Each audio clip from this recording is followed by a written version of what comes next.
I'm going to pick up where the ambassador left off and get a little bit more focused on an aspect of peace support operations or peace operations writ large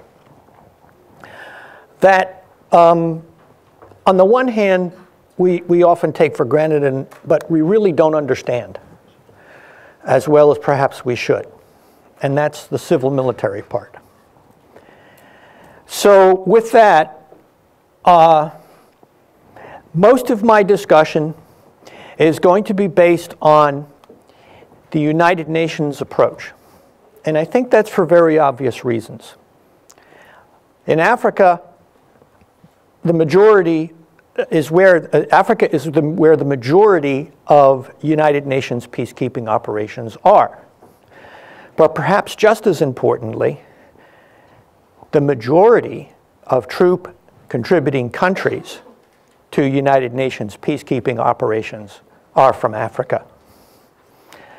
So the centrality of Africa to the United Nations and its operations is certainly intermingled with the centrality of the United Nations in African peace and security issues. So that's why I'm going to discuss this from this perspective. Obviously, most of you are familiar, I would hope, with the capstone doctrine. By the way, the major documents or major references, anything that I refer to in here, I've provided copies of those for you in the shared drive that I know you have access to. So you can go for further research after this presentation and look at some of those if you'd like. I think that you're aware of what the UN is calling now multidimensional peacekeeping operations, which facilitate this process through such things that the ambassador mentioned: protection of civilians, rule of law, DDR, SSR, human rights, dialogue and reconciliation, all of the working parts. Most of those, by the way, are peace-building activities. But the key nexus of any complex peace operation, regardless of where you are on the so-called spectrum of peace and security activities, is essentially civil military, because that's the interface between political and security objectives, as well as humanitarian development and peace building objectives. It's where the things tend to come together. So here I show you the full, whoops. Okay, is there a, yeah, here it is. There we go. So this is the full spectrum. You have conflict prevention, you have peacemaking, peace enforcement, peacekeeping, peace building, and they're all sort of defined here in bulletized versions directly out of the capstone doctrine. The two I think that are among the most important are peacekeeping and peace building, because really the essence of peace support operations is getting from peacekeeping to peace building. That's how you close the deal. How do you manage the transition to peace building? And I think one of the important things to remember here is that given the increased complexity of peace support operations, you can be performing any one of these tasks at the same time or in different parts. As such a complex operation, for example, as Congo. You can be conducting peace building in one area or at one time or one day, and peace enforcement in another. And so that, I think, is something that is important to remember. So the idea of linear phases, please do not look at these as sort of, we get to this, and then we get to this, and then we get to this. It's much less linear than I think that one would suppose. The other is that when you take an approach to peace support operations, you really have to take a look at this as, because we tend to, in our experience, look at the sort of the tactical operational level. You need to take a look at this as applied strategy. So perhaps one of the more important things to do in peace support operations is that old saying, think globally, act locally. You are applying strategy. This is particularly apparent in peace building. You have to understand the larger objectives at hand because it's a nonlinear process. You have good days, you have bad days, but you know what the goal is. You really need to work from the idea of, okay, and particularly peace building helps you do this, to define and visualize what kind of peace it is that we are trying to get to. And then your backward planning process through all the other approaches are leading to that. So the importance of looking at root causes of conflict, comprehensive, coherent, and integrated approaches apply.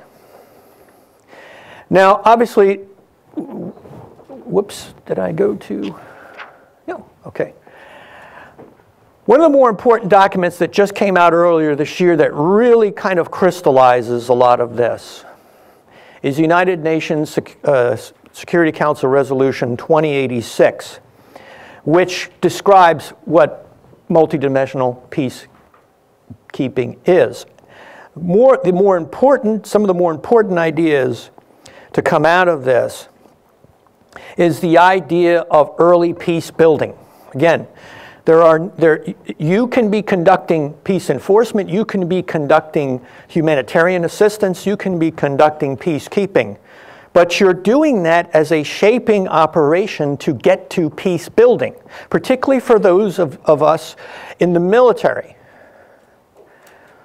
In my 30-odd years experience of doing civil military operations, every commander that I've reported to, the first words that came out of my mouth were, "Sir, I'm here to help you work yourself out of a job." And that's the approach that you have to take. So, having that thinking globally, acting locally approach means that you have to understand the legal frameworks from which you're operating. The ambassador did a very fine job of discussing the difference between Chapter 6 and Chapter 7.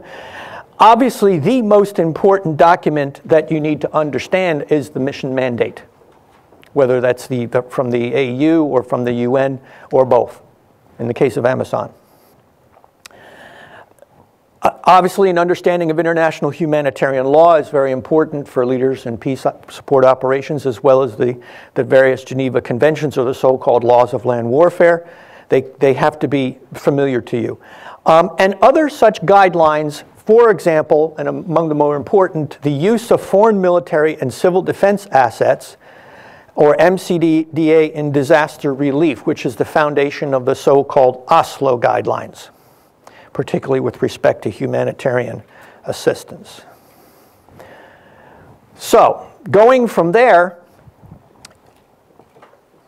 my advice is to take a principled approach to peace support operations, but obviously I teach to the United Nations in the civil military arena. You have to take a principled approach to the civil military coordination aspects. And why is it you do this? Well, first of all, peace support operations, what is absolutely paramount is the importance of political legitimacy. The legitimacy of what it is that you're doing is absolutely paramount. Secondly, and I'm going to quote a famous French general by the name of Napoleon, who once said that in war, the moral is to the physical as 3 is to 1. Now, if that's true in war, that's probably exponentially more true in peace operations. And that is because the moral imperatives of what you're doing have to be very well understood by all concerned. But on a more practical level, because peace operations are inherently multinational operations, you work off of frameworks. Doctrines such as national military or national political doctrines are difficult to apply. Everybody comes with them regardless of which troop contributing country you're from or who your partners are, but you tend to work from frameworks, and to fill the gaps in operationalizing those frameworks, you all have to be sort of working off the same sheet of music with respect to some principles as how you to apply those. The principles that I outline here for UN civil military coordination are rested on two things: the peacekeeping principles, which obviously are in the principles and guidelines, and they're discussed there, but also the criteria on the use of force, which are very well explained in a 2004 report by the UN Secretary General Kofi Annan called A More Secure World, and I've provided a copy of that as well in your further reading. It makes interesting reading. Those include, for example, the seriousness of threat, proper purpose, last resort, proportional means, balance of consequences. Obviously, there's not enough time to go into all of those, but it's discussed there. So regardless of whether, to use US lingo, you're doing kinetic or non-kinetic operations, the principles on the application of force, particularly in a civil military context, rest very heavily on such foundations if you're all going to work more or less together. And then among the guidelines or the principles that impact civil military coordination, the most important of these is the primacy of civil authority, because at the end of the day, you're trying to essentially enable and enhance the establishment of civil authority, and by doing so, you work yourself out of a job. So that's the operational approach. The core tasks of any civil military operation are essentially twofold. One has to do with liaison and information, and it's about managing that psychological space, this largely psychological enterprise that peace building and peace operations is. Not just to get the sort of common operational picture, but to use that information in a way. When you're conducting liaison as a civil military operator, you're using it to help create an effect, to manage transition, to enable your civilian partners. It's not even so much about intelligence, actually, as it is about a common situational awareness and situational understanding of what's going on. And by doing that, you're enabling what I call civilianizing the effort. So it's a very powerful instrument if you think of it this way. I'll explain what civilianizing is in more detail in just a moment. The other major activity you're doing, and what any force is doing in its relation to its police and civilian partners, is mission support. Those come largely through security and logistical support, as well as the information. And then community support, which obviously includes such activities as protection of civilians, DDR, SSR, gender mainstreaming, and the like. Now, let me talk a little bit about how, and this was the picture that I used in Liberia to explain, particularly to civilians, what it is that we were trying to do with the civil military operation in Liberia. What we were trying to do is to get to this. Here's your conflict situation. Here's your civilian population that the ambassador talks about. You've got to keep constantly focused on this. What you're trying to do is essentially move the local and local civilian authorities in particular to the forefront of addressing these. Your civilian partners, be those NGOs, be those the other UN agencies, just the civilian part of the UN mission, should next be placed. So what you may start off, for example, in peace enforcement and peacekeeping with the force out in front of all of this, and your job is to try and move your way to the back. You've got to manage your way to the back. That's a twofold process. One, as I said, is called civilianizing. The other is localizing. And you're doing both simultaneously as you manage this transition process. But this is where you want to get to, because after all, this is a much shorter route to the exit than from the front. You want to exit out the back door quietly as part of the intervention force with the least amount of disturbance to the process of peace building that this alignment depicts. So that's essentially what you're trying to do here. Now, civilianizing, as I describe it here, is working by, with, and through the so-called external civilian partners. Now, the UN talks about external actors and internal actors. The internal actors are obviously those found within the host nation and the local national entities. They may be formal and informal. They may be tribal. They may be governmental. But nonetheless, those are the internal actors. The external actors is everybody else who has a passport from outside of the country. They may be NGOs, they may be the intervening military force, they may be part of the civilians, et cetera. And I think that's a fairly good breakout because it helps you to understand the process. What you're trying to do in the civilianizing process is essentially, as I showed here, to push these essentially civilian partners ahead of you in the process.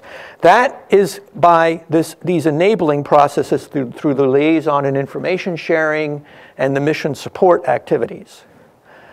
At the same time, you're trying to localize. So while you're gradually shifting from a more direct to a more indirect role, really. You're trying to reduce the content and size and impact of the military operation. You're trying to enhance and enable partners. You're also trying, and again, this is a demonstration of that all-important principle of the primacy of civil authority. This is how you demonstrate this, which is absolutely essential. Localizing is essentially the peace-building approach. It's about promoting local ownership of the peace-building process. And the important thing there is to bring the local actors in at the very beginning. They have to be the ones who define and understand the problem. If they don't define and understand the problem, if you bring them in later in your project management cycle, if you will, and say, okay, we've gotten this project started and now we're handing it over to you, they're not going to have buy-in to this because they weren't there for the initial assessment portion. So that's a very important thing.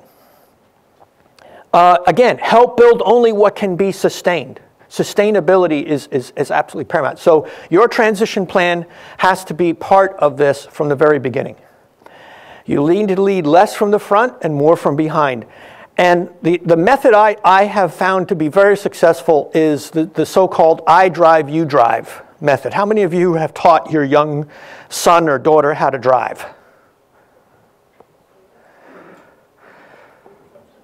Okay, what do? You get in the car, you drive the car, you show them this is how you steer, this is how you brake, this is what you got to watch out for, so on and so on. They ride with you for a while, and then you switch. And you get in the passenger seat and you coach them. Same idea, except you're doing it over a longer period of time and in a somewhat more complicated fashion than that. But it's the same idea. Common sense. So, what things to focus on in peace support operations? Focusing on that civil-military relationship, the primacy of civil authority, making it a principled approach.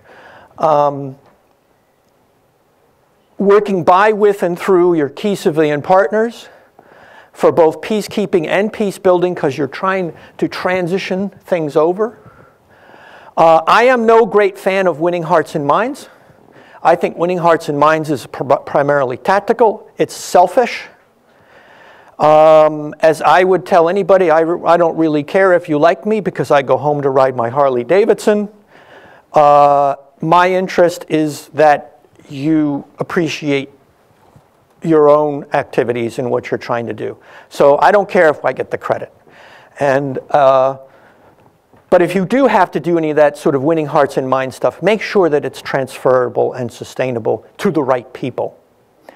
Again, focus on a peace-building driven approach because you're looking at what kind of peace you're trying to have and then working back from there in your backward planning process and your collaboration. And again, you have to work yourself out of a job. So, last but not least, think globally and act locally. So I'll leave that open to any questions. By the way, for those of you, I'll do a quick bit of advertisement. If you're looking for some online sources of training, not only in the English language, but also Spanish, French, and Portuguese, and in some cases even Arabic, for peace operations, to include the Civil Military Coordination course, which I helped to write, you can go to the Peace Operations Training Institute or peaceopstraining.org. I have some examples of some excerpts of some of these training manuals in your shared drive. They provide some really excellent training. I have some examples of some of the course handbooks here with me on everything from UN CIMIC to Principles and Guidelines, which explains the essential guidelines and principles by which the United Nations field missions work. And then for those of you who are going to be in UN field missions, an introduction to the United Nations system, orientation for serving in a UN field mission, and there's another one on how to be a commander in a UN field mission. So I didn't leave you high and dry. I left you with lots of material to look with, but obviously if you need any further information, please feel free to contact me at that address right there. Thank you so kindly.